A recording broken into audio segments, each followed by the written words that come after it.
کا رنگ لگا ہوا ہے۔ آپ صلی اللہ علیہ وسلم نے پوچھا اے عبد الرحمن یہ کیا ہے؟ زعفرانی رنگ، یہ تو عورتیں لگاتی ہیں۔ تو عبد الرحمن بن عوف رضی اللہ تعالیٰ عنہ کہتے ہیں کہ میں نے شادی کر لی ہے، میری شادی ہو گئی ہے۔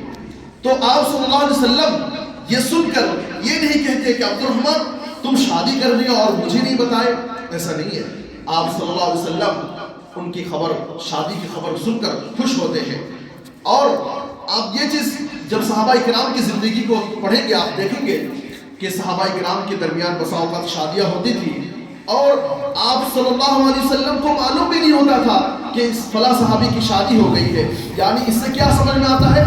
اس سے یہی سمجھ میں آتا ہے کہ صحابہ کے دور میں، نبی کے دور میں، عہد سلف کے دور میں شادیاں کتنی آسان ہوتی تھی، اس دور کے بالمقابل آج شادیاں کتنی مشکل ہو گئی ہیں۔ اسی طرح مشہور تابعی سعید بن مسیب ان کا ایک واقعہ بہت مشہور ہے۔ بہت بڑے عالم تھے مدینے کے اندر اور ان کی بیٹی تھی بہت زیادہ خوبصورت، عالمہ، عبادت گزار، جتنے نیک صفات ہو سکتے ہیں مان لیجیے تمام طرح کی نیک صفات ان کے اندر پائی جاتی تھی۔ وقت کا بادشاہ عبد الملک بن مروان وہ اپنے بیٹے کی شادی کے لیے سعید بن مسیب کے پاس پیغام بھیجتے ہیں، لیکن سعید بن مسیب ڈائریکٹ منع کر دیتے ہیں۔ اور وہ بڑے عالم تھے، درس دیتے تھے مسجد میں، ان کے پاس بہت سارے شاگرد پڑھتے تھے۔ ایسے میں دیکھتا ہے کہ ایک شاگرد جن کا نام ابو وداع، وہ نہیں آ رہے کئی دنوں سے، بہت دنوں کے بعد درس میں شریک ہوئے۔ پھر پوچھا سعید بن مسیب نے پوچھا کیا بات ہے، بہت دنوں سے نہیں آ رہے ہیں درس میں آپ؟ تو انہوں نے کہا کہ میری بیوی کی وفات ہو گئی کہ صدمے میں گھر میں تھا اور درس میں شریک نہ ہو سکا۔ تو پھر سعید بن مسیب نے شاگرد سے سوال کرتے ہیں کیا تم دوبارہ شادی کرنا چاہتے ہو؟ کہا دوبارہ شادی کرنا تو چاہتا ہوں لیکن میرے پاس کیا ہے، میرے پاس کچھ بھی نہیں ہے کہ میں شادی کروں۔ پھر سعید بن مسیب نے اسی مجلس میں، اسی درس کے اندر اپنی بیٹی سے، وہ بیٹی دیکھیے اندازہ لگائیے، وہ بیٹی جن کا پیغام آیا، بادشاہ کا بیٹا عبد الملک بن مروان کا بیٹا، ان کا پیغام آیا تھا، انہوں نے ریجیکٹ کر دیا۔ اور اسی مجلس میں سعید بن مسیب اپنی بیٹی سے اس شاگرد کا نکاح کر دیتے ہیں۔ نکاح ہو گیا، اس کے بعد درس ختم ہونے کے بعد سعید بن مسیب گھر چلے جاتے ہیں۔ گھر جانے کے بعد امی کو بتاتے ہیں کہ فلاں بیٹی، فلاں عالم کی بیٹی سے، میرے استاد کی بیٹی سے میری شادی ہو گئی ہے۔ تو امی والدہ خوش ہو جاتی ہے۔ اب دیکھیے اس دور کے والدین بھی عجیب و غریب تھے، ایسا نہیں کہ تم ہمارے بتائے بغیر، ہمارے مشورے کے بغیر تم نے شادی کر لی، ہم نہیں مان سکتے ہیں، ایسا نہیں، یہ سب کچھ نہیں۔ امی خوش ہو گئی اور وہ گھر چلے گئے۔ گھر کے اندر روزہ رکھا ہوا تھا اس دن۔ وہ شاگرد ابو الوداع عشاء کے وقت جب گھر کا دروازہ بند تھا، باہر سے کوئی دروازہ نوک کر رہا، کوئی ٹھکٹھکا رہا ہے، تو پھر پوچھا کون ہے؟ بتایا کہ میں سعید بن مسیب۔ تو وہ شاگرد ابو الوداع وہ ڈر گئے، کہیں ایسا تو نہیں کہ انہوں نے مسجد کے اندر میری شادی کر دی اور کسی وجہ سے پھر شادی کو ریجیکٹ کرنا ہے یا کینسل کرنا ہے۔ تو دروازہ کھولنے کے بعد دیکھتے ہیں اپنے ساتھ بیٹی کو بھی لائے ہیں کہ یہ لوگ، کیونکہ شادی ہو گئی تھی۔ میرے بھائیوں، یہ واقعات، عہد سلف کے واقعات کو آپ کے سامنے رکھنے کا مقصد یہ نہیں ہے کہ آپ اپنی بیٹی کو، اپنے بیٹے کو کہیں بھی شادی دلا دیں، کوئی بھی پیغام لے کر، ایسا نہیں ہے۔ آپ کے اندر، ہمارے اندر اللہ تعالیٰ نے سوچنے سمجھنے کی قوت دی ہے، لیکن ان سارے واقعات اور قرآنی آیات اور احادیث کو سامنے رکھ کر آپ کے سامنے جو پیغام دینا چاہتا ہوں وہ ہے کہ شادی کو آسان بنایا جائے، شادی کو آسان بنایا جائے۔ اسی طرح جابر رضی اللہ تعالیٰ عنہ کا واقعہ لے لیجئے۔ جابر رضی اللہ تعالیٰ عنہ کی بھی شادی ہو جاتی ہے۔ آپ صلی اللہ علیہ وسلم کو معلوم بھی نہیں ہوتا ہے کہ جابر کیا تم نے شادی کر لیا؟ ہاں شادی ہو گئی میری۔ کہ سیبہ سے کیوں ہو؟ یا باقرہ سے کی ہو، کہا کہ سیبہ عورت سے شادی کیا ہو. تو لمبا واقعہ ہے.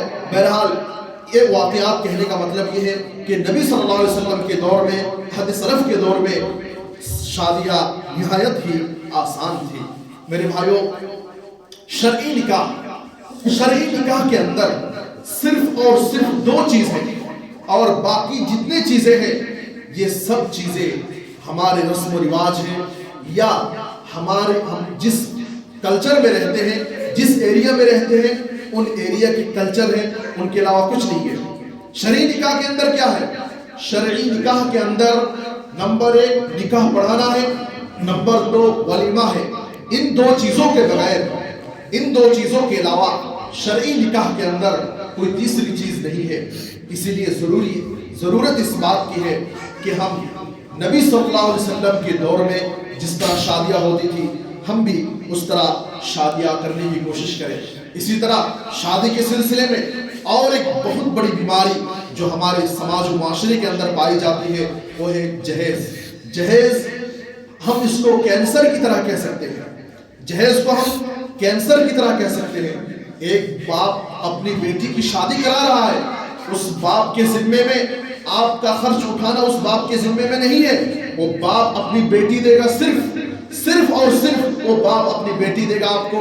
باقی شادی کے اندر جو بھی خرچ آئے گا وہ ضروری ہے اس پر جو شادی کر رہا ہے.